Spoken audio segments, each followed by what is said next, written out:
When you're there on my shoulder with your sweet power, it makes me go hard.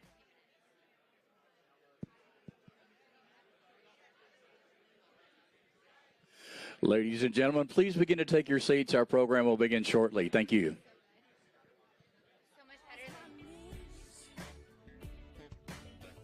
And every time I get stuck up inside my head, just can't get out of bed, think it's gonna end in a messed up way. Yeah, when I get that low, no drive, no bounce, no flow. You just tell me where to go, yeah, you always know what to say. You're the only one I could understand, so I'm waiting by the phone for your first command. When I hear your voice, got it all in hand, 'cause you're there.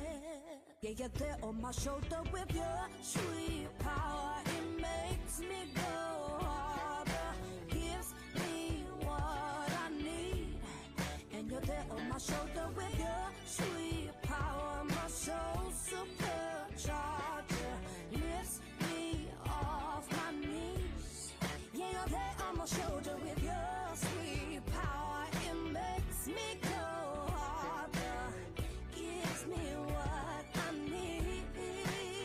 Oh, your sweet power, my soul supercharger lifts me off my knees. Come on, give me your power. Come on, give me your power. Come on, give me your power. Come on, give me your sweet power, yeah. Come on, give me your power. Come on, give me your power. Come on, give me your sweet power, yeah. Your power,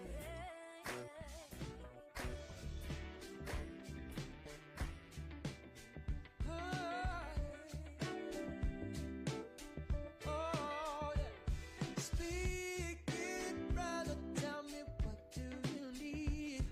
I've got plenty here for you and me. Shout it, sister, help us lift up your name. Please, please lead us, show us how we can change. We got our demons and we've got our dreams, but it's so much better when we're on the same team. You take the lead and I'll take your hand and help me better understand. We're sunshine and slow storm. We're clear lines and free fall. I'm fast paced, you're slow burn. I'm glad that we are different now. We have more to learn. Yeah. So much more to learn. Is anyone out there lend me some help? Am I alone in this life by myself? Mother Nature will help me to see all the beauty surrounding me. You take the lead and I'll take your hand. Help me better understand. And peaceful and proud and honest and free. But Hey, hey. if you're there with me. Hey, hey, hey, hey. Yeah. Check, check. We're sunshine. Yep. Testing, testing. 1, 2. Testing, testing.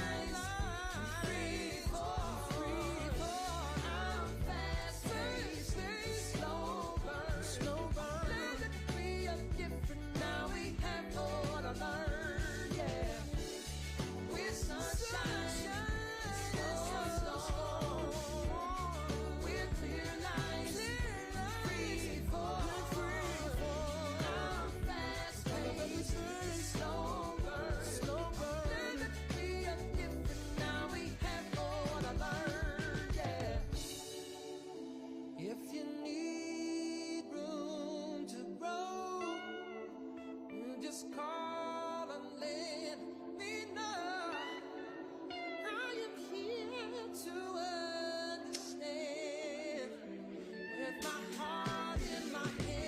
This is an audio check for the cameras. Audio check for the cameras. Everyone good? Do you hear me? Can you hear me?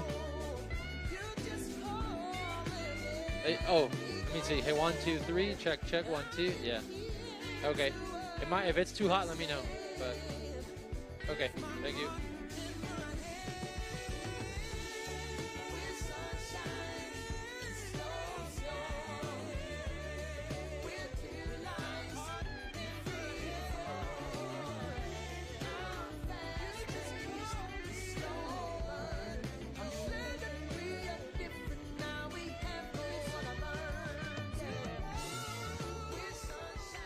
Okay, all right.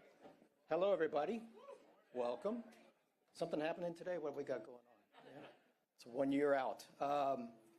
Welcome, everybody. Welcome to the Metro Atlanta Chamber as we celebrate the 1 year mark from hosting the FIFA World Cup in North America. I mean, let me tell you something. Yes.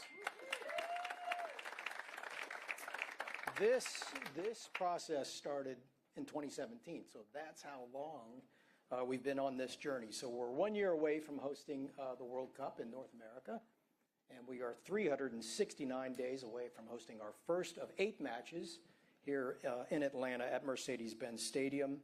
And to celebrate that 1 year mark, if you go outside to International Plaza sometime in the near future, beginning today, you will see a 10-foot tall countdown clock. And it's a great timing for everybody coming in next week, over the next few weeks for soccer matches, to take a good visual photo of the countdown clock to 2026. So we are officially on the clock and very excited.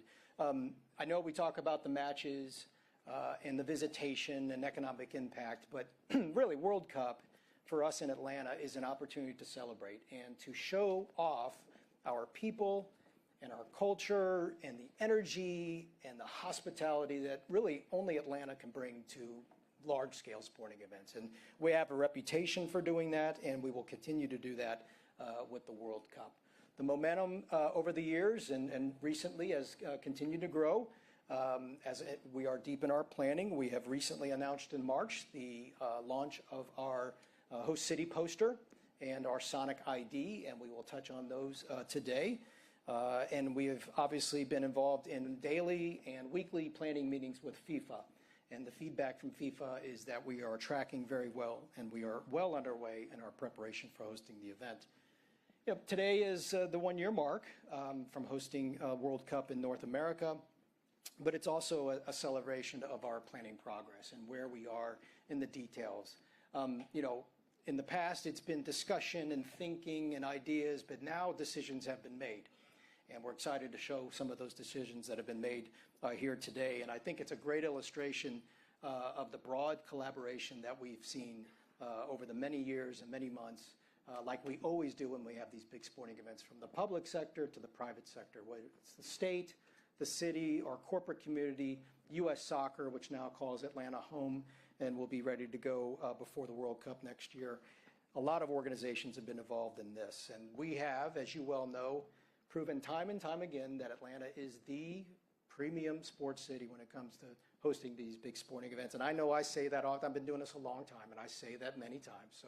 But I promise you, we have a reputation of doing things differently here because of the collaboration of the people and the organizations that make these events very successful. So before we get started into the program today, we do have some panels that we're going to bring up some folks and give you some information. I do have a short slideshow that I want to show that kind of provides some insight as to our planning. Some of it's a little bit of a reset, information you may already know, but it's also some new announcements that we're going to provide. So starting off with our Atlanta World Cup Host Committee. On the screen there, you see the organizations that comprise the host committee, just as kind of a reset as to what a host committee does. Anytime a big event comes to a specific city, here in Atlanta particularly, we form under the Atlanta Sports Council a host committee, and we bring in organizations from the stakeholders of that event. The host committee is responsible more for World Cup and other big events for various work streams. That could be safety and security, transportation, traffic management, the stadium, training sites, volunteer programs, signage and decor, sustainability, and many, many others. So as you can see, there's a lot of work streams that have to be done to put on the world's biggest sporting event. And so there's a lot of organizations involved. I will tell you this, if you don't see your logo on that screen, does not mean that you're not involved. Everybody in this room is involved in putting on the World Cup here in just a year. The next, we'll show you the match schedule. We've seen this many, many times. We've memorized this, but wanted to show you again that we have 8 matches coming in, 5 in the group stage and 3 in the knockout rounds. And I wanted to get a little bit more detail for you here, just as a point of reference. And as we look at the planning, kind of an important granular part of the planning. The days of the week. So June 15th is a Monday. June 18th is a Thursday. 21st is a Sunday. 24th, Wednesday. 27th, Saturday. July 1st is a Wednesday. The 7th is a Tuesday. And the 15th, our semifinal, is a Wednesday. So most of our matches will be on weekdays, and only a couple on the weekends. The times, who not yet official, but the times that we've heard of the matches will either be the 12 p.m. window, 3 p.m., 6 p.m., or 9 p.m., all Eastern. So you've got a flow of days and you've got a flow of times. All of that will be decided in this December when FIFA does the draw. And the draw is when all the teams know where they go. So we will learn as a host city which teams will come to Atlanta for our group stage. We expect, the way it's built now, that we have potentially 9 or 10 countries coming into Atlanta for our group stage. So it is significant. So when people come here, whether they have a match ticket or they don't have a match ticket, and for our residents all over the state, and quite frankly for the Southeast, when they want to come in, they can participate in our FIFA Fan Fest. We're excited to announce that the Fan Fest will be held in Centennial Olympic Park, which is the living legacy from our '96 Olympic Games. So cool that 30 years later, we're bringing it back to life again, as it has been over the years, but really energizing it with a FIFA Fan Festival. You will hear about a little bit more of that on one of our panels. It is important to note that the Fan Fest is that point where, you know, residents and fans can come in and celebrate the sport of soccer, celebrate the World Cup. Even if you don't have a ticket, there's something for everybody at the Fan Fest. So we're really excited about that, and I'm very thankful to the Georgia World Congress Center Authority for taking on the ownership and management of our Fan Fest. Across the street, not a slide I have, but across the street from Centennial Olympic Park is the formerly known as the CNN Center, now the Center. And then that's operated by the CP Group. We're announcing that we're working with the CP Group to have the center serve as our volunteer headquarters during the event. So again, really nice area, close proximity to all the fan activation venues, to the stadium. As we work through with FIFA through their volunteer program, we'll utilize that space for the volunteer headquarters. And a big thanks to Ryan Howard and Star Cumming from the CP Group and working with us. All right, so we've got some fan locations. We've got the volunteer location. Now, where are the teams going to practice? Where are they going to train? We've got 3 venues serving as team base camps. I'm happy and proud to tell you that Atlanta and the state of Georgia is one of 3 host cities that have 3 team base camps. And big thanks to the Atlanta United. I know Garth is here, Zach Kearns from Kennesaw State, and Daniel from Mercer University are here. Thank you guys for your partnership. Really incredible venues. These venues will serve as the home away from home for teams when they come in and prep for the group stage. Really proud that we are one city and one state that has only that has 3. Then you get into a little bit of the art and culture part of the World Cup. As I mentioned earlier in March, we announced our Sonic ID, which is a collection of sounds to create an association for a brand. And so Atlanta's brand, through our Sonic ID, was created by Atlanta's own Dallas Austin. And it's really cool. You've been hearing, you heard it on my little walk-up. You're going to hear it through the transitions today.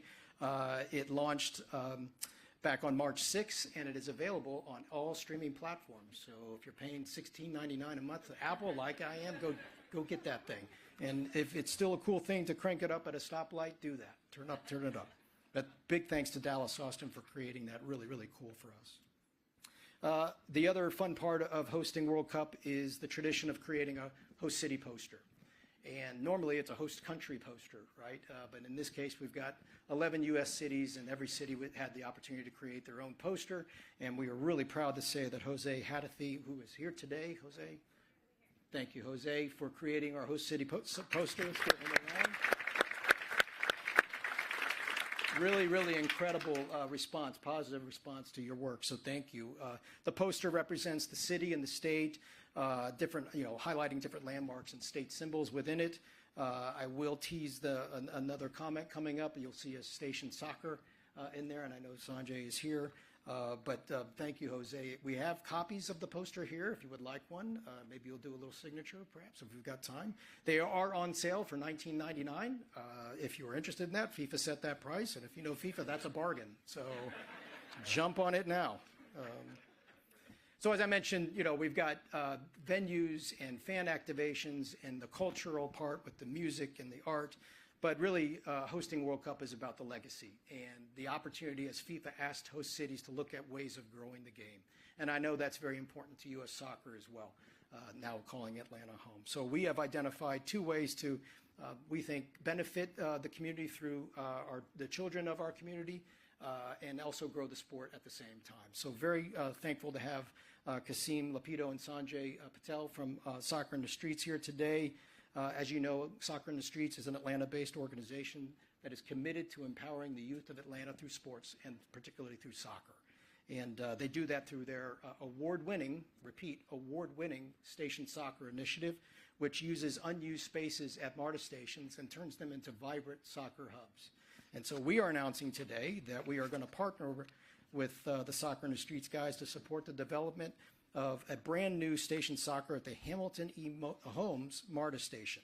And if you take a look at the map there, yes. It is on the far left side of the map, just above Mercedes-Benz Stadium. And through the work with Soccer in the Streets and our host committee partners, this site will serve as a point where transportation and public spaces and fitness through soccer all come together to benefit the community and give people an opportunity to have access to the great game of soccer. So that's the Metro Atlanta impact.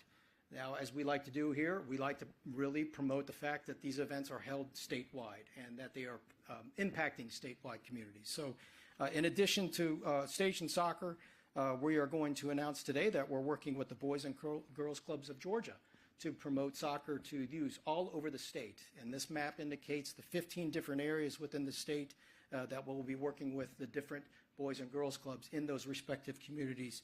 Note that pretty much all points of the state are covered. So really excited about that opportunity and look forward to working with the Boys and Girls Clubs as we develop that program. That is it for my slideshow. So I want to just tell you we've got great panels lined up. The first one is going to be a private corporate supporter program. I'm happy to have a Q&A with 2 of our early signees for our host city supporter program. But before we get into that, 2 things. Each got a cookie. Take these home. They're delicious. If you don't want it, leave them because I've got a family that would like to have those. And I've been known to eat quite a few of these. So as you can tell, I love these cookies. But before we get into the segment, we do have something that we want to unveil today. And that is the Atlanta Sizzle Reel. And it features Atlanta's own Killer Mike. And this will be released later today. Rolling Stone did a story about it today. That's the only city that Rolling Stone is covering in regards to World Cup and our intersection of the World Cup and music and video. So let's take a look at that and we'll come back with our panel. My name is Michael Render, better known as Killer Mike. And this is Atlanta. I think when people think of Atlanta, one of the things people think about is music. Atlanta has a very rich history of a bunch of dope stuff. Wherever you get a bunch of soul-filled people, you get gospel, you get soul, you get jazz, all that mixed in together, you're gonna have a pretty good Brunswick stew. In terms of seeing stuff, Piedmont Park is amazing. My wife swears by the Beltline. And we just got some beautiful neighborhoods. Like I park somewhere in Little 5 Points and get out and just walk around East Atlanta. This is one of the most progressive southern cities. It is a small town that has masqueraded as a big city. And now that we're becoming a big city, we're remembering we're a small town. So people are going to speak to you. People are going to be sincere in their speaking to you. From the moment you get off the plane, you're going to be greeted. You're going to be helped along. I think that people should come here and kind of walk the streets and meet and greet people and see all the amazing things we have to offer them. When you talk about what makes Atlanta unique and special and worth being chosen for FIFA to come here, I think that this city is the city that produced one of the greatest human beings ever walked the face of the earth, a man named Martin Luther King. This city grew up a young boy in the 4th Ward in this all-black enclave neighborhood who grew up to understand globally we as a people and human beings are interconnected, and we have far more similarities than we have differences. What I see is Atlanta, I see a beloved community. And I think that a beloved community is the best place for a world sport to be played. So, you know, having football here, having the globe come here for one of the most popular sports in the world is only appropriate. This is my city. This is my home. This is Atlanta.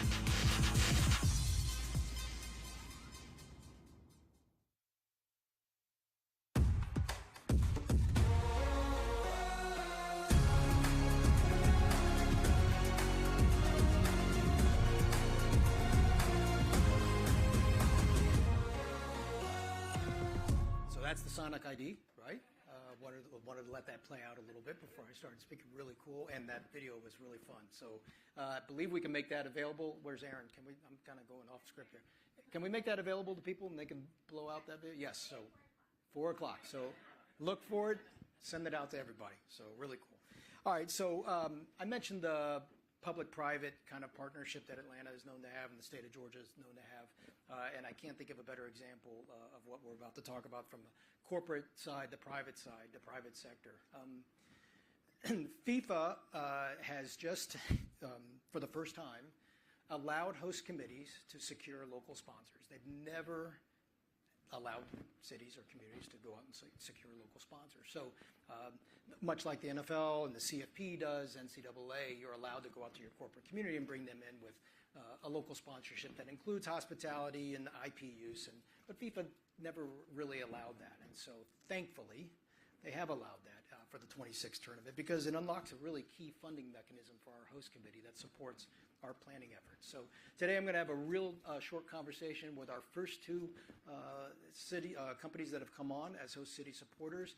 I will tell you right now that this is a very fluid situation. I'm going to give you some insights for the media. We have another company that is potentially coming on, but we cannot officially announce them in any way until they have signed agreements. So I'm looking at our legal counsel, Justin King. Are we good to go on the other company, or are we going to keep it? Very close. Jeez. Maybe if can we play that Sonic ID one more time? If we stretch this out, maybe I can bring the rep up, who is in the room, by the way. So anyways, we'll go. We've got two great companies here. So please welcome Christian Fisher from Georgia Pacific and Allison Coble from Home Depot to come on up here.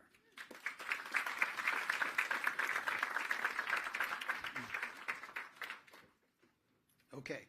Thank you for joining us. Thank you for being supportive of this. And what a journey I know it was for your respective teams working with us in getting to where we are. So you are officially the first two companies coming in, and can't thank you enough. We also have Cox Enterprises as one of our host city supporters. As you see their logo, Alex Taylor, their CEO, was going to be with us, but he's out of town. So they're not represented on the panel, but they are represented in the spirit of partnership and one of our host city supporters. So thank you for being here. So Christian, we'll start with you as the first signature. I know we started this, over a year ago. We started talking to you and Sheila and Susan on your team about, what would it be like to have you come on as one of our host city supporters, and you graciously committed to do that. As Georgia Pacific is one of Atlanta's most iconic companies. You have a global presence. Can you just talk a little bit about what it means to you and your brand about supporting Atlanta, and what do you think your support will do to your commitment of elevating Atlanta's global profile? All right. Well, first of all, before I answer that question, Dan, I want to make sure you understand one thing that I just picked up on.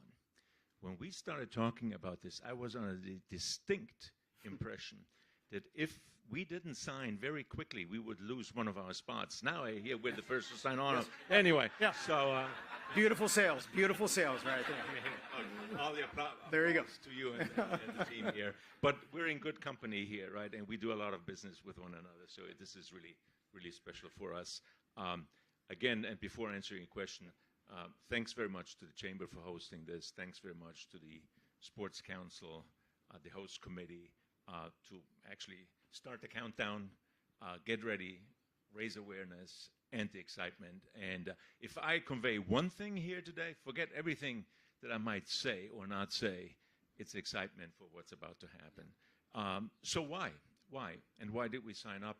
I mean, we're a company that's guided by certain principles that we think just withstand the test of time. The one overarching everything is what we call mutual benefit. And we try to bring mutual benefit and benefit ourselves by bringing mutual benefit about customers, employees, suppliers, the community that we're in, etc. I think you're starting to get the gist already of why we're so excited to support this effort, the greatest sports event that I think I know of. Eyeballs from all over the world on it, whether it's at 3 a.m. or at midnight, somebody's going to be watching these games, and then many games here in town. I think this is just such a spectacular opportunity to showcase the city, our community here, downtown, and games are over there, and our office is over here. We've been been here downtown about 50 years. By the time the World Cup comes around, and it's just a great opportunity for us to showcase who we are, who our community is, and also some of our products and brands and all the good stuff that goes with it, by displaying the logo and all that. But it's a great opportunity to again, collaborate with customers and business partners, with nonprofits that we support here in town, with the chamber, and a bunch of entities here to come together and leave people with the impression, again, that we're just the place to be and to host this type of events. So great to be part of it. Love it. Thank you. Allison, Home Depot is also in Atlanta, iconic brand and global all over the world. You were our second company, so we're talking to come in. A little bit different path, though, with us. I mean, Home Depot's used to sponsoring sports properties. College Game Day is well known. It's one near and dear to my heart. But this is a different type of football, if you will, soccer. And so your path was a little different in that you connected directly with FIFA to do a tournament-wide sponsorship. Had to get through that first, and then we were allowed to talk to you as a host city. And so from your perspective, what does it mean for your brand to support the tournament on a national basis, North American basis, and then here in Atlanta? Yeah, to that point, we signed on with FIFA last fall, or right before the winter of this year. And when we started looking at sponsoring the tournament, to your point, Dan, we have a long history in sports with Game Day, NCAA partnership, actually with soccer as well. We're a partner of Atlanta United, of MLS, and now the U.S. national teams as well. But soccer has been the fastest growing sport in the United States. And we said, okay, our customers are there. And we have over 2,000 stores nationally, as well as in Canada and Mexico. We were one of the only brands to be able to cover all three countries where the World Cup was going to be present. Huge business hubs for us in terms of where we are doing, business. And so as we started to look at the tournament as a whole and sponsoring, we just saw a really unique opportunity to engage with our customers cross-nationally through the sport.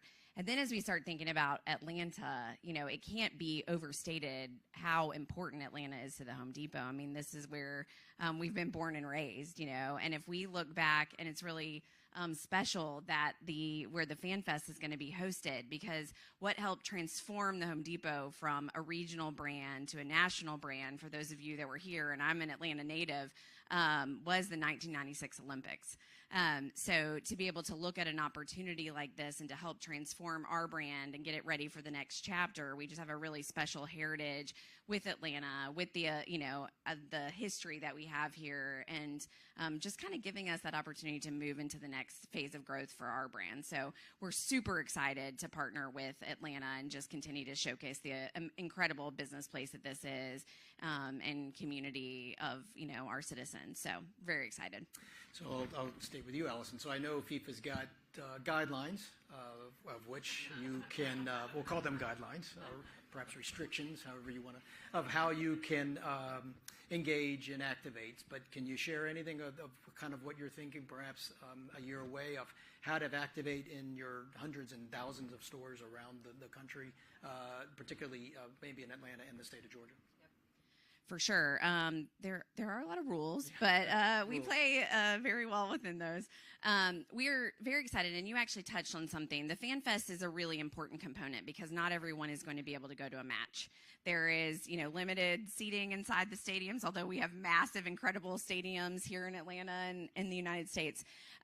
So Fan Fest activations are really important. We have 2 decades of experience with game day and with our other properties of just engaging our community and making it fun and giving them a reason to come down and be part of the action. So we will have a really strong and exciting presence at our Fan Fest. When we sold some of this sponsorship in, it was about making it bigger than just the on-site activation, though. And how do we connect this into our stores and onto our site? So we will also have in-store programming that we're going to invite people to come in. For those of you who are familiar with our kids workshops, we love to engage our kiddos. We offer those every Saturday. We will have custom World Cup kids workshops that we are planning. We'll be hosting customers at matches, so just an amazing opportunity to bring our top customers just to experience this once-in-a-lifetime opportunity. And then lastly, we had a lot of success in the '96 Olympics with volunteerism for our associates, and how do we bring our associates in our stores in. So we're also looking to bring in more volunteers from our associate community to help the cities, both in Atlanta and, across North America, to help them pull the tournament off. And we're really excited to be able to engage our associates in that way as well. So this is really across our entire company, and that we've just got a lot of work ahead. I talked to Dan the other day, and I said, I'm so excited that it's a year away, and I'm also totally panicked that it's a year away. Yeah, you almost want to go back 8 years ago. So, Christian, before I come to you for our final question, I'm actually going to go to Justin. I see him on his phone. We got clearance? Oh, jeez. All right. Do they need a pen? Yeah, I don't know. We can do that. I know the company. They have plenty of pens. So, all right, we're going to let it go, and we'll announce them here shortly. But, Christian, just to close this out here. So, just from a personal level, I know you've been to 3 World Cups, and you're an avid soccer fan. Can you just talk a little bit about what World Cup has meant to you and soccer has meant to you over the years personally? You all detected an accent, right? Born in Germany, raised in Brazil. And I started playing soccer in Germany, and I kept on playing too long. I should have stopped earlier. And just in the spirit of the World Cup and competition and all that, Brazil won 5 World Cups, Germany 4, and then there's everybody else. So, okay. So with that, and I had the privilege of being at 3 in France, in Germany, and in the U.S. in 1994. In the U.S., I was in the final, and Brazil won, so that was super special. But I want to connect it to something else that you said, Allison, back to the Olympics here in town. I also had the incredible privilege of hosting a couple of Olympics, including here in Atlanta. And I say that the relationships we built, the memories we built, the connections we built and developed by hosting the Olympics here in our town, exceeded everything else. And now you combine that with soccer, and it's back here, and it's over an extended period of time, as Dan said, not just one event. This is just going to be just such a unique opportunity to bring people together, establish these long-term memories that actually will have benefit far beyond just the semifinal. Yeah. So I'm super excited about that, and you can see there's personal passion to business opportunities that we clearly see, and that's what we sign up for, but also a chance to, again, work together and come together with the town here and for the best sports that I know of. So. Well, perfect perspective to end on, so thank you. Thank you, Georgia Pacific. Thank you, Home Depot. Thank you, Cox. Thank you, To Be Announced Company, for the great support. We cannot do it without you, so thank you. So that ends this panel. Thank you. All right, you've seen enough of me, so I'm going to hand it off to Jason Longshore, who's going to take our next panel. So, Jason, come on up. Hey everybody, I'm Jason Longshore, one of the voices of Atlanta United and one of the founders of the Soccer Down Here network, where we cover soccer at the grassroots level, at the high school level, all the way through the professional and World Cup. It's pretty crazy. I fell in love with the game because of the World Cup, so it introduced the world to me in a way that I could have never learned about living in Riverdale, Georgia, and I'm really excited that the next generation of Atlantans and Georgians are going to get that opportunity in their backyard coming up over this next year. What we're going to talk about with this panel is how Atlanta will welcome the world. So I'd like to have my panelists come up. Let's start with Dietmar Exler, the Chief Operating Officer of AMBSC Mercedes-Benz Stadium. Thank you. LaShondra Burks, the Chief Operating Officer of the City of Atlanta.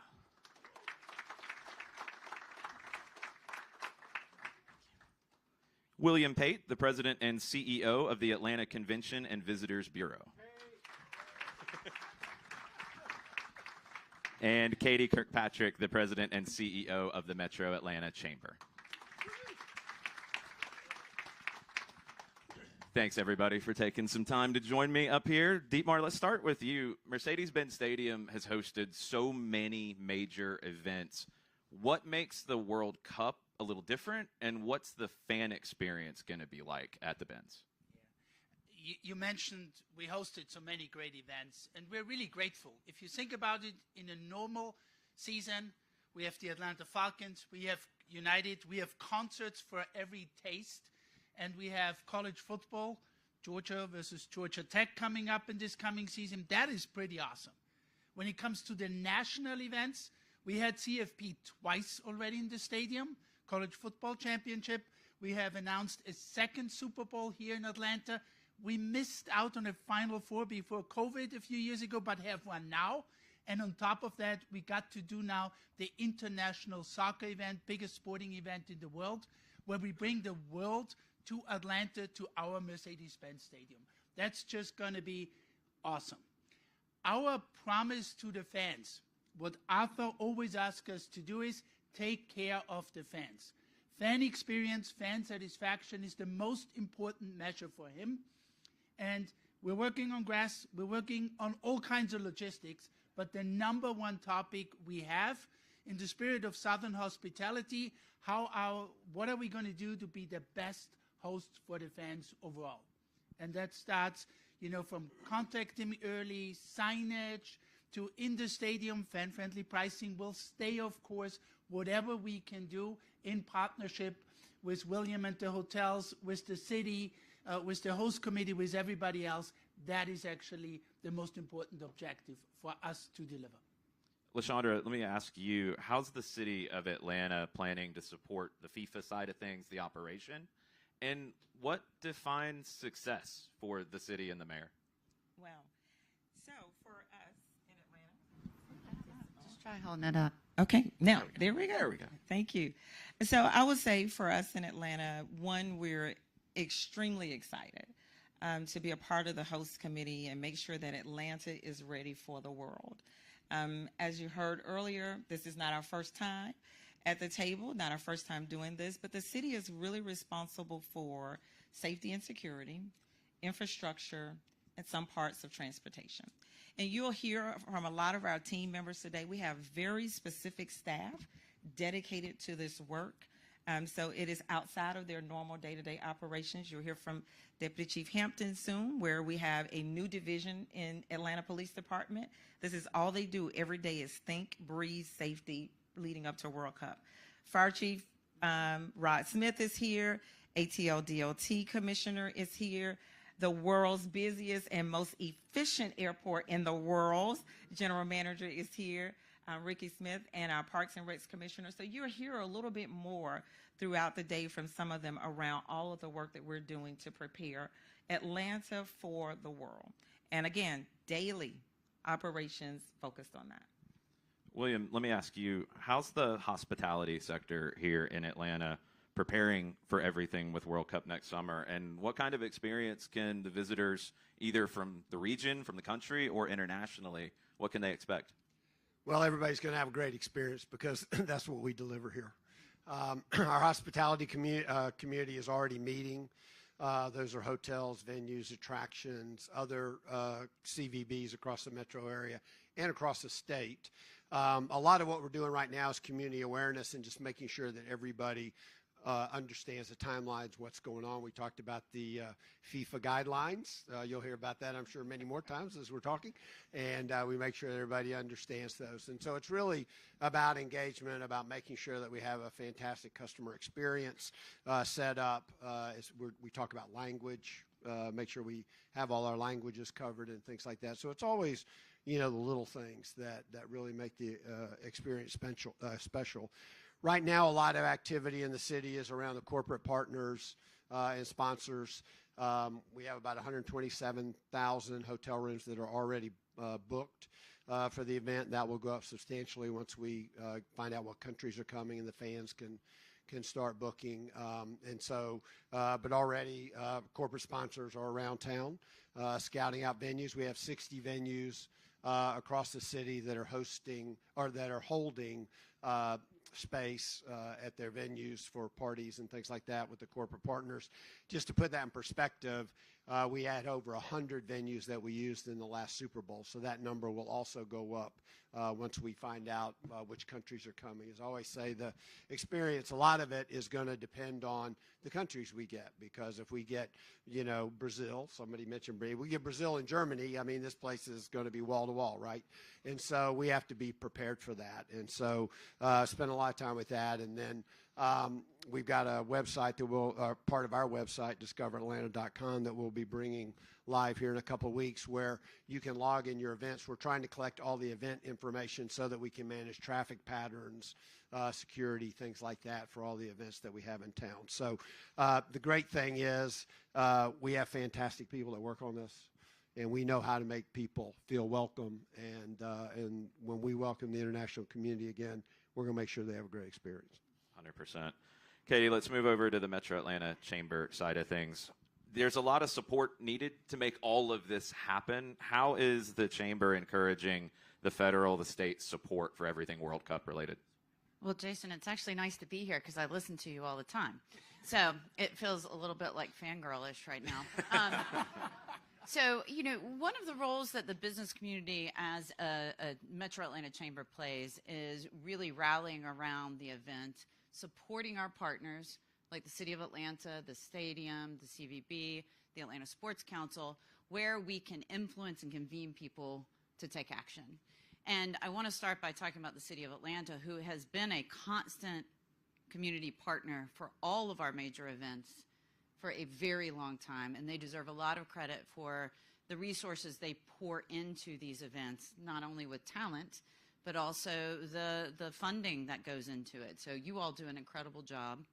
We then thought about the state, because we heard Dan talk about this is a statewide event. While it's being held here in the city of Atlanta, we're going to have activations across the state, building that fan engagement for the game of soccer. So we spent a number of years talking with the state of Georgia and building excitement for them and them understanding what this could do for the state of Georgia. And I'm really pleased to share that the state of Georgia allocated and appropriated and has already sent the money over, $25 million, to help just with the security piece of the World Cup. And as you might know, when you have hundreds of thousands of people here, it's not just the game day that matters. It's every day in between. There will be parties, as William explained, or festivals or street activations. So it's going to be very important that we get safety and security correct. So they, to their credit, have leaned in and said, we're here. Another piece of that is also tourism. So the state of Georgia has a tourism office that is within the Georgia Department of Economic Development. They are planning about how to tell the story of Georgia and the many, many assets we have here to all of the visitors that come. And then finally, I want to recognize the federal government. The federal government, we have a team here that's on advocacy, so they worked both at the state level, but they're also working at the federal level to align Congress and the administration around what their role is in supporting these events. And thankfully, they have allocated $625 million to the 11 host cities. We don't know the specific allocation yet, but it is in the reconciliation budget. We feel very comfortable that that will make it through the process. And that, again, is just another investment on why North America, the United States, and the city of Atlanta is a great place to host these major sporting events, and it's a recognition that we can do this well. So that's a lot of what we have been doing. The one last thing I will mention too, though, is really that piece of convening and influencing people. So how do we drive that interest among the corporate community, their employees? I heard the Home Depot talking about how they're going to activate in the volunteer space. So it's really important for us to level up the conversation and also talk about things like infrastructure needs, transportation needs, right? Beyond just World Cup. Some of those are legacy issues that will last long after the World Cup is done. I'm going to try to get a few more questions with you guys while we have some time. Dietmar, I want to come back to you. It's a year out from the World Cup, but it's a few days out from a major international event at the stadium, the Club World Cup, first match on Monday. How has everything come together for that, and kind of what are your expectations and a little bit of compare and contrast to next summer? Yeah, so it's going really well. You know, grass is in, logistics are good, stadium, you know, is getting ready. We have FIFA full-time in the stadium for now about 10 days. Pretty happy with all the operations. The biggest impact for 26 of 25 will be FIFA made the smart move to appoint all the operators that work for 2 years, both tournaments. So we will continue to work with the same guys in 26 that are in the building right now, which we all believe, and I think everybody intuitively agrees with that, will give us a much better starting position. Not that it was, you know, unnecessarily difficult this time, but people who know their way around, who know us, that, you know, is a huge advantage for 26 going forward, when the tournament will just be bigger. It's not going to be one club, you know, from a country. It's going to be the whole country that will be a fan, you know, of the team.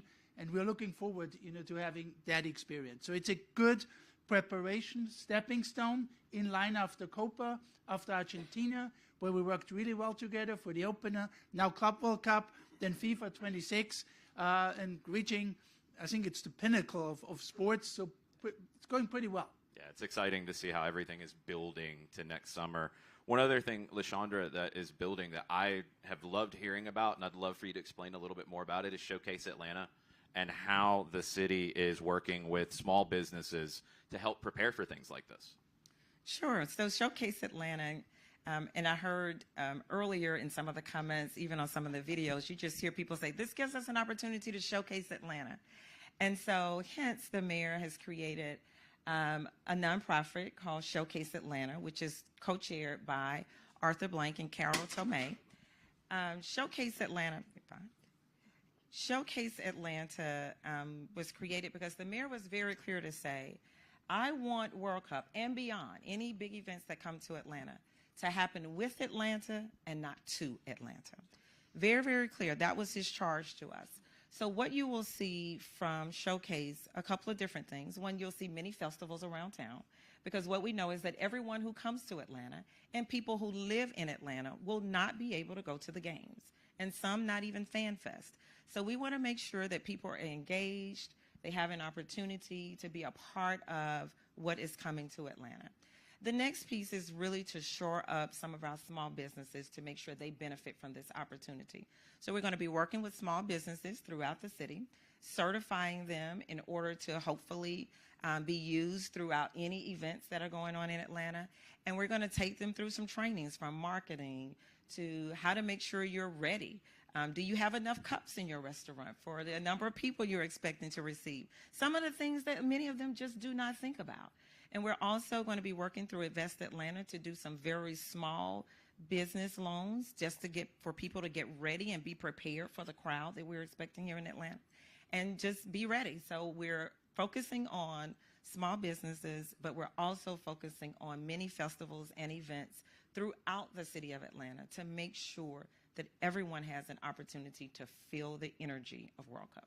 Another huge part of the legacy of what this event is going to be for our city and our state and our region. William, Atlanta's done this before on different scales. I know the World Cup's going to be like 8 Super Bowls in about a month, but it's not our first rodeo. What sets Atlanta apart from other cities and being able to do this on a regular basis? Well, we really are a championship city, and we have two fantastic competitive advantages. The first thing is, logistically, we're almost unparalleled across the country. We have the world's busiest and most efficient airport, we've already talked about. We have 15,000 hotel rooms within walking distance of downtown. We have 3 interstates that crisscross right in the middle of downtown. So it's very easy to get here, and once you're here, it's very easy to get around. We have fantastic state-of-the-art venues, stadiums, attractions for people. One of the things to remember about the World Cup, different than the Olympics, is there are going to be 2 to 3 days between games where we're going to try and get the folks who are coming here out into the neighborhoods and out around the metro area so that we build that economic impact across the entire city. And then the biggest advantage we have, of course, is our people. Many of the folks who are going to work on World Cup have been working on big events in this city since the 2007 Men's Final Four. So they know what to do. They've seen it all. They have all the contacts. And that is why people like to come here, why they like to host championships here, is because they know we're going to execute flawlessly. It's such an important factor of it, and it's why we keep getting these events, and we're going to get more down the road. Last one for you, Katie. We talked about the city, and we've talked about the state at large. Let's talk about the Metro Atlanta region that the Chamber represents. How do you see this event really helping that broader community around the Metro Atlanta region? Yeah, there's 2 primary ways. There's one during the World Cup, and then the second one is after the World Cup, right? This event doesn't just happen for 40 days. There's actually a legacy that comes from the event. So during the event, you've heard the talk about spreading the activations not only around Metro Atlanta, but to the state as well. So what does that mean for small businesses around the region? That means they have an opportunity to see an increase in hospitality opportunities. You can see security companies around the region, perhaps having new contracts. So there's going to be a big, and transportation services is another one. You're going to see an impact to the local business community far beyond just the city of Atlanta. And so I think that's really important. The second is around the visitor and the fan engagement. We have to remember, as LaShondra talked about, our own citizens.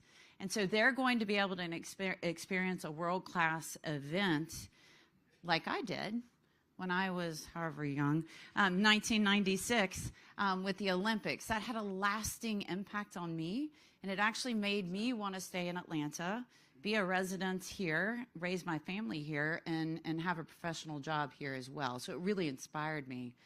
The last point I'd like to say is that one of the things we're excited about with the World Cup is really the global stage and the opportunity to tell the business story about Metro Atlanta. And so the global stage, we're going to have a lot of eyeballs here. And so what we like to think about, it's a foreign mission, trade mission at home. So all of these communities, when we start activating with these companies, are going to have an opportunity for economic growth beyond just what happens through those 40 days. And that is really exciting. Look back, 2026 will be 30 years to the day that we hosted the Olympics. So what a great legacy here. We've seen growth for 30 years. We're only going to go upward in the next 30.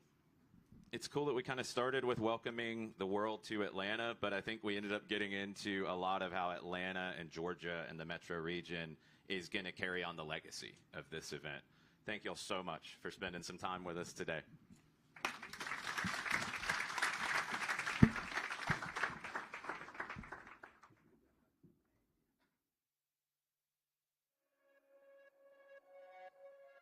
Am I on?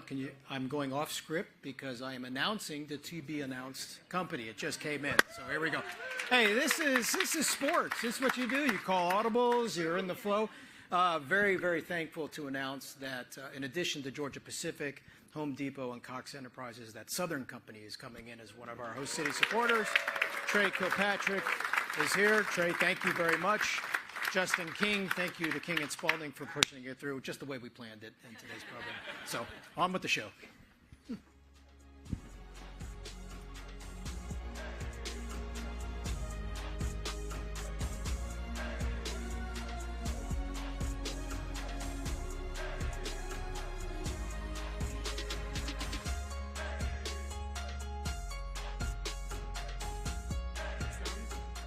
good?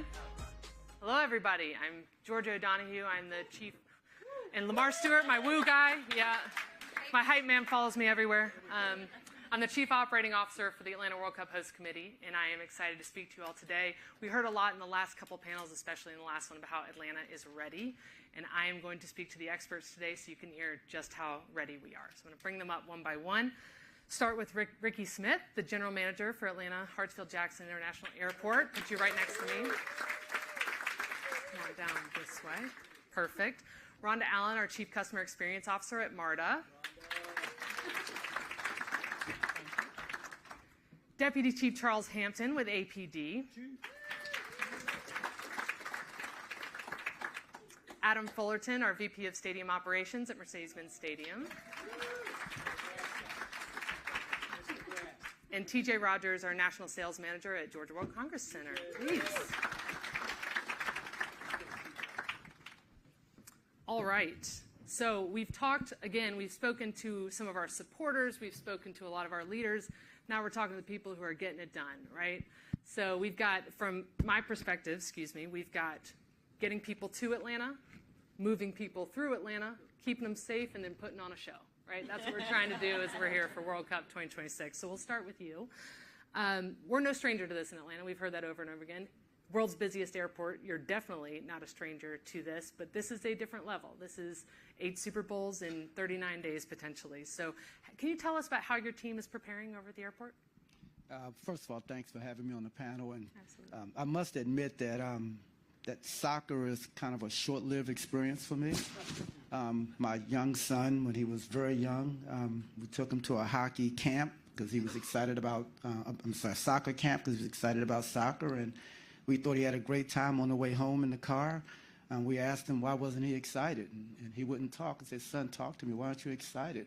What didn't you like about it? He said, well, I just didn't like it, Dad. Son, why didn't you like about it? He said, I didn't like the running part. It's tough. That's tough. That is pretty tough.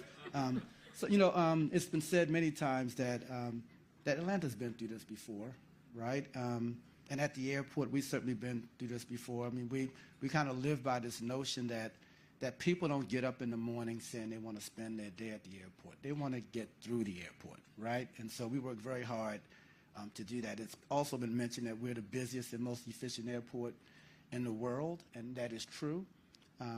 But we try to develop a mentality that we're not the busiest airport in the world. We're not great because we're the busiest airport in the world. You know, we're busy and we have a great team, right? We have a great series of partnerships. We have a great spirit. And so we've been working very closely with the many partners at the airport, including our airline partners, our security partners, our operational partners, and some of those outside of the airport, including FIFA team. And so they will experience enhanced biometric measures and other pre-security screening measures as they come through our customs area. And they will be greeted by a group of employees who will be excited about the FIFA experience, and we're looking forward to that. You know, we do have a dress rehearsal coming up next week, right, where we'll have Club World Cup. That'll give us a chance to see how prepared we are. We think we're about 80% prepared, and again, we've been through this before, and we'll handle it very well. We know you will. Fantastic. Thank you. Rhonda, so once they're here, right, we got to move them around the city. So how is MARTA approaching this challenge? Well, thankfully, you know, we didn't just start yesterday. A lot of the work that happens on a day-to-day basis really, you know, prepares us, right? Any of the special events that we have, any of the larger major projects we've had over the last few years, we've really been thinking what's going to be the impact for our customers, the daily customers, as well as visitors, as we make, you know, these decisions around, you know, what do we do next, right? Our North Star, you know, is really about making sure that that our system is easy to use, that we have a high frequency of service, and that we have an inviting atmosphere, right? We want to make sure that our transit system is safe, clean, and reliable. So a lot of the work that we've been doing to prepare for, you know, this week coming up in World Cup has really been around making sure that we're safe, clean, and reliable. So wayfinding, that's one of a huge change for us. It was announced about maybe a month or so ago now that long station name, WGCC, CNN, Dome Center Station, is getting a new name, right? So it'll now be known as a Sports, Entertainment, and Convention District Station, SEC District Station. And so we'll be doing a lot of work over the course of the next year to make sure that we get the signage changed around our stations, digital as well as some of the hard assets. You know, international icons, making sure it's not just that station, but that folks know, can read, if they can't read, our language very well, that they can look at a sign or an icon or geography and know exactly where they should go and where they're going. Also at that station, we'll be changing or replacing the escalators, the 4 escalators that are up and down that are most used there from the plaza to the concourse level. We'll also have an opportunity to we're replacing our entire fare collection system, right? So individuals will be able to, rather than standing at a line at a ticket vending machine to purchase a MARTA card, they'll be able to go directly to the fare gate, tap a debit card or a credit card, and enter using open payments, digital wallets, and that sort of thing. So we're looking forward to that. And then it's our people. Right, so we're preparing our people to welcome the world and have an inviting atmosphere. So the MARTA Police Department will be out in full force. We have our transit ambassadors who help individuals navigate our system, and then we also have our load and go teams. Dietmar and I were talking about that a little earlier today, right? We're always trying new strategies and service strategies to see how we can do things better. And Dietmar brought something to my attention this morning that we will likely be trying. But those folks are making sure that folks on the platform are safe and and that they're entertained as they wait, right? There's going to be a crowd of people. So those are, a majority of the things that we're doing to make sure that we're ready. And these investments are long-term investments, right? So it's not just for the folks who are visiting here that are going to get that opportunity to benefit from that, but our riders, our daily riders are going to benefit as well. And then we also want to make sure that individuals who live here and are preparing to go to work or just to a doctor's appointment can get where they need to be along with these visitors. So we're excited and can't wait. It's fantastic. I love that you talk about safe because you've got the king of safe right next to you here. Ensuring public safety is vital, of course. And again, Atlanta's not a stranger to big events, but can you tell us about how your team might be looking at this one differently and preparing a little bit differently? Georgia's, it keeps me up at night. We are excited. Everyone's talking about Atlanta has done this before. In the security world, that leads to complacency. And so we are excited about the opportunity to host the world, but we know we have a huge responsibility to make sure visitors and residents remain safe and that they want to come back for all 8 games and enjoy the Fan Fest. So some of the things, as Madam COO stated, is that Chief Shearbaum decided that this was big enough to create a division where this is my ultimate responsibility. I have had opportunities to visit Germany, England, to learn best practices, to see fan marches, to see the passionate fans of football, and to make sure that we are ready and able to accommodate that and make sure those fans have a pleasant experience. But we're also responsible for keeping the 242 neighborhoods still safe. And so we are relying on partnerships of the other local cities, our state partners, federal partners to also assist us because we can't do it alone. As the mayor always says, this is a group project. And so we are relying on assistance, but we are, again, excited to showcase exactly what Atlanta has to offer and be able to provide everyone with a safe event. Fantastic. Part of that group project, Adam, you've got a tiny task over there at the stadium, 8 global events in the span of a month, just about. How's preparation going on your end? Yeah. I think Dan mentioned we started conversations back in 17, right, with World Cup. So it's really good to actually have them in the building with FIFA arriving last week. We can finally start doing things instead of planning and talking. So it is a good stepping stone for us to start that relationship, that working relationship with FIFA. But overall, our building was pretty we talked about the guidelines, right? FIFA guidelines. We're a world-class stadium. We met a lot of those guidelines, so we didn't have to do any like major construction to have a soccer pitch. We were designed to be a soccer venue. There's some other host cities that are not soccer venues, and they're doing major modifications to their stadiums. So in that regard, we're really lucky and fortunate. Our biggest prep has been related to the surface, the playing surface. We're a synthetic turf stadium, so obviously we need to have grass for FIFA. So about a year and a half ago, we actually started. Our biggest challenge at the stadium is finding time. We don't have time to do long projects. So once we learned the requirements from FIFA, we really knew we had to get to work right away. A year and a half ago, we started some underground infrastructure upgrades that will help us install and then maintain grass for a month period. So that's really where our energy and our planning has been around from a kind of a construction standpoint. I think this coming week and coming month with FIFA in the building is going to be really good for our staff. Every event that comes in brings a little bit different, unique needs and wants.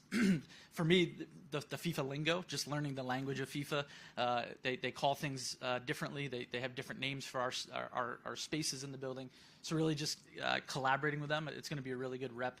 I think our staff will come out of this a whole lot more prepared for 26. Fantastic. And I don't want to sell you short either. Let's talk a little bit about sustainability. Yep. I know that most sustainable venue in...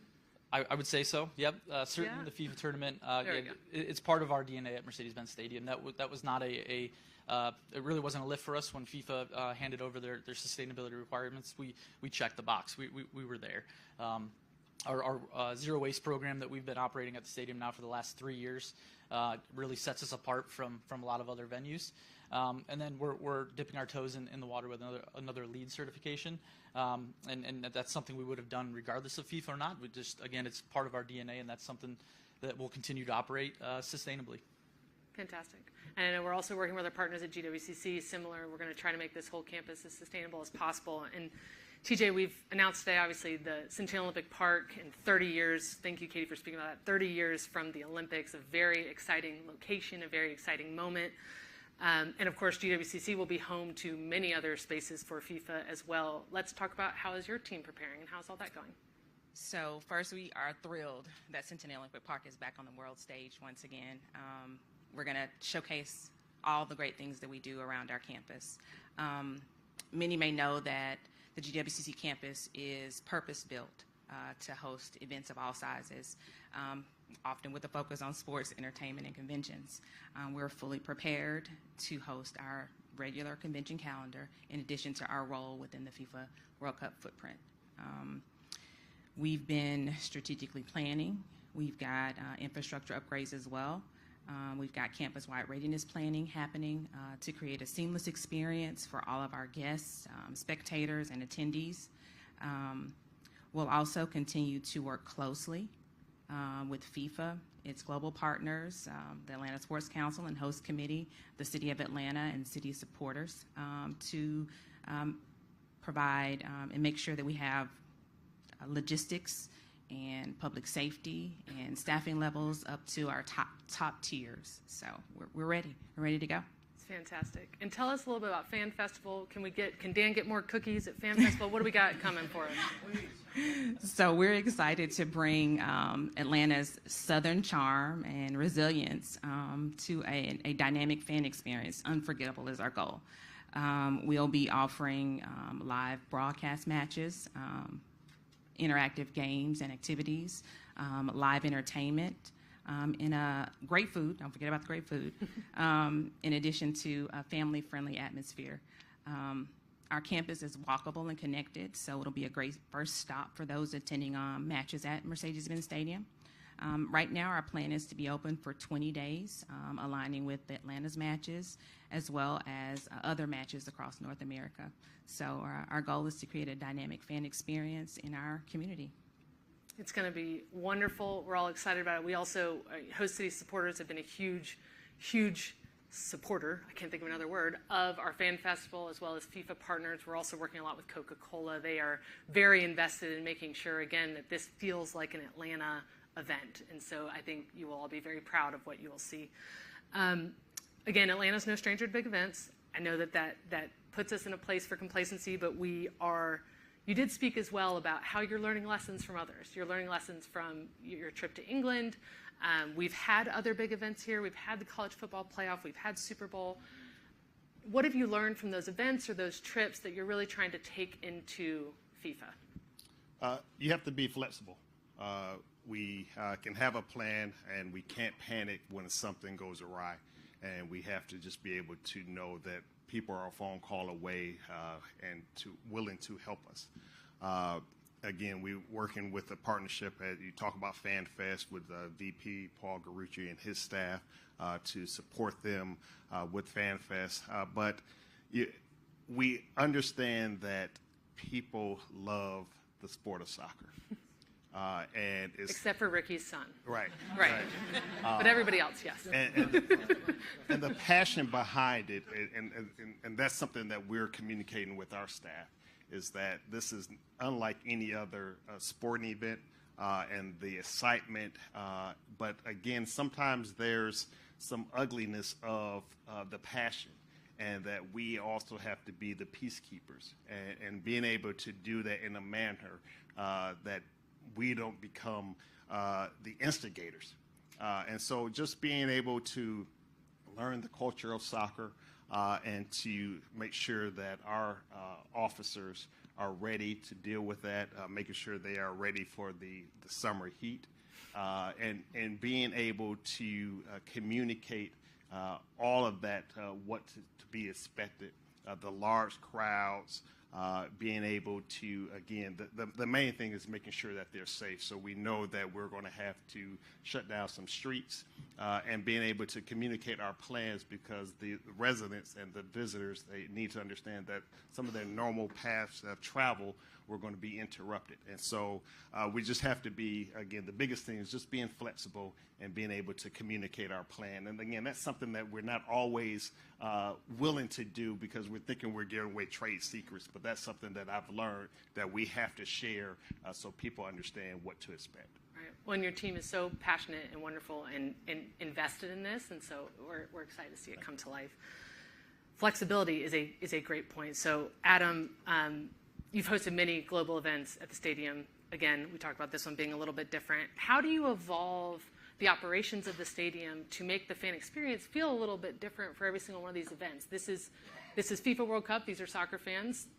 There might be some overlap with Beyonce fans, but they're not the same person, right? So how do you adjust? Yeah, as you said it, Chief said it, flexibility. Every event requires something a little bit different, and some events require a lot of it different. I think FIFA is that. The stadium will look different than it does today when FIFA is in town next year. Everything from the exterior branding to the interior branding, the decor and the look and the feel is going to be a little bit different than what you're accustomed to seeing. You mentioned Beyonce. We've got a run of four concerts over 5 days. That event, it's requiring us to do things differently than we've ever done in the stadium. It's a really large production, and they just need more storage and more logistics than we've ever done. So if we're rigid and say that's just not how we operate, we can't do that, then we're not going to be successful. So we've got to listen to the client, we've got to listen to our fans, and we respond. If you walk through the stadium over the last couple of years, we've gone under a series of renovations to all of our premium spaces.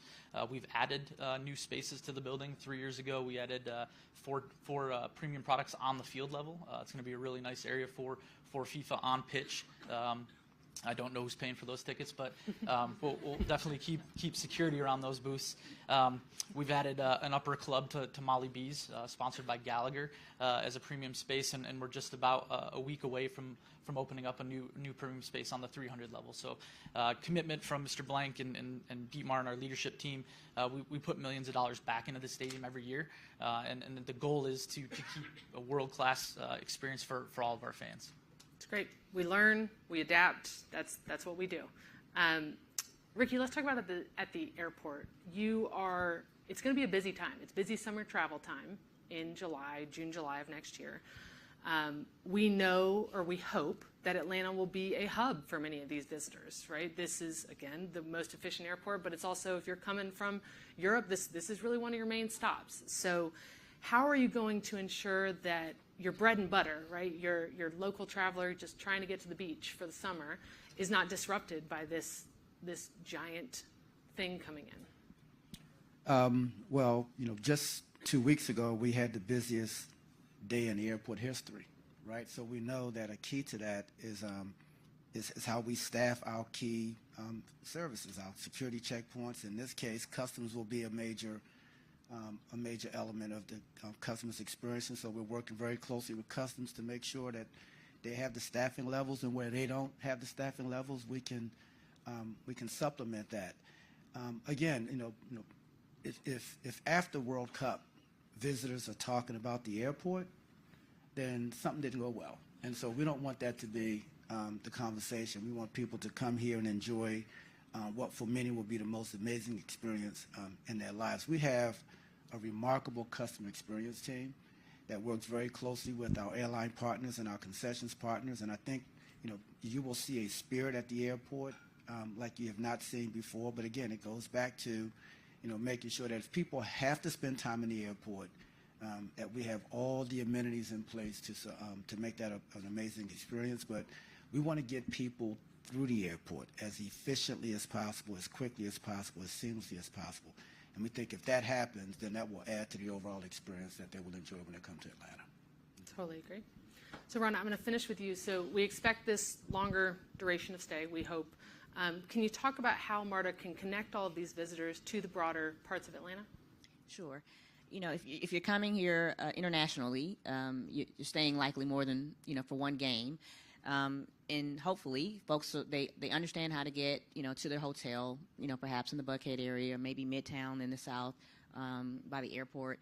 But there are other historical places, right, that folks will really want to see when they come to visit. I'm sure they've looked up what is there to do in the city of Atlanta. And I was very excited to see when I saw the sizzle reel that almost every place that I saw is accessible by MARTA, right? Whether there's a MARTA station nearby or whether there's a bus route that gets you there. Almost every place in that sizzle reel is accessible by MARTA again. So Stone Mountain, right? You can take a bus over to Stone Mountain. Individuals who have kids who are bringing their kids with them want to go to Lego Discovery near Brookhaven Station can get there. Decatur, the city of Decatur mentioned that they're going to have a watch fest for several days, right? That's at Decatur Square, right at the Decatur station. Again, the Carter Center, the King Center. Zoo Atlanta, all of these places, Botanical Gardens, right, Piedmont Park, all these places are accessible by MARTA. And so, again, we'll have our staff out to try to help people to understand and see exactly all the places that they can go, and they don't have to stay in the one, in the downtown area. And that gives other businesses an opportunity to take advantage of or be impacted positively by the world coming to our city. Fantastic. Can you give us a sneak at what will the status be of the 5 Point Station? 5 Points, the transformation project will still be ongoing. We will have finished the rehabilitation project, which is really on the platform levels now. That's the work that you see as you're coming through. I've laughed because some folks said they've actually passed by their stop because they didn't realize it was 5 Points coming through. But there'll be new tiles, new lighting, new ceiling tiles on the platform level, and there will not be any impedance to folks being able to transfer and use 5 Points during that time. While the concourse level and the plaza level, it will still be under construction. Individuals will be able to access that station via the Forsyth Street entrance. So we expect folks to be able to come and make their transfers as they do today throughout that station during this time. Love to hear it. Love to hear it. So you've heard everybody here today speak about their people. And I think that is such a nice note. Everybody's talked about their team. We've talked about Atlanta is a small town trapped in a big city. That is who we are. I think where you can be confident is we have been working hard. We will be ready, and Atlanta will have all the right people in place, smiling, showing our Southern hospitality, ready to welcome the world. So I'd like to thank my entire panel for all of your work that you're doing and for being with us today. Thank you so much. Y'all have to stay. Thank you. Stay. Y'all have to stay. Sorry, we need to take some pictures. Yeah, real quick before everyone stays at the tables. Media, they're taking still photos. We'll get those here. Cameras, y'all can go to the lobby, so I need to get out behind. But we'll remove these to take the photos. Awesome. So. One more thing. Okay, well, I was going to talk really loud. If you are safe.